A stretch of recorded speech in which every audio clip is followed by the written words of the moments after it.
4 వర్ణములు అనేటువంటివి ఎందుకు చేశారు? దేని బట్టి చేశారు? చాతుర్వర్ణ్యం మయా సృష్టం గుణ కర్మ విభాగశః అన్నాడు భగవద్గీత.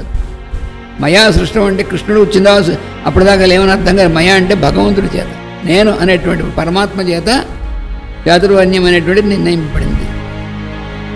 అది ఎక్కడ నిర్ణయింపబడింది అంటే మనం పురుష సూక్తం రోజు చదువుకుంటుంటాం. బ్రాహ్మణోస్య ముఖమాసీత్ బాహురాజన్యకృత, ఇవన్నీ చదువుకుంటాను రోజు రోజు. టేప్ రికార్డులో చదివేసి వెళ్ళిపోతాం, కానీ దాని అసలు అర్థం ఏమిటి అని.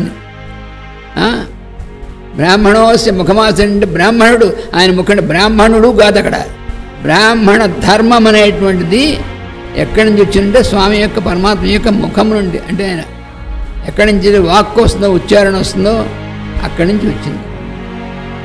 బాహు రాజన్యకృత, ఆయన యొక్క 2 బాహువులు ఉన్నాయే, దాని నుంచి క్షాత్రధర్మం అంటే రక్షించేటువంటిది, దెబ్బ తగలకుండా రక్షించడం అనేటువంటిది అది దాని నుంచి వచ్చింది.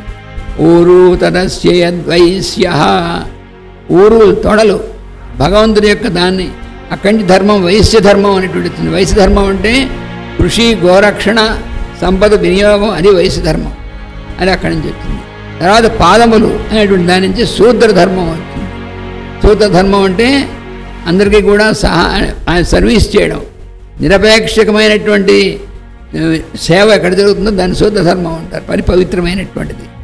ఇవి ధర్మాలు, అంతేగాని ఇవి వ్యక్తులు కాదు. అక్కడ ఈ ధర్మాలు అనేటువంటి ఉంటాయి, దాని నుంచి చాతుర్వర్ణ్యం సృష్టించానని చెప్పాడు ఆయన. ఇవన్నీ అసలు తెలుసుకునేటువంటి అవకాశమే లేనటువంటి విద్యా విధానంలో ఉన్నాం మనం.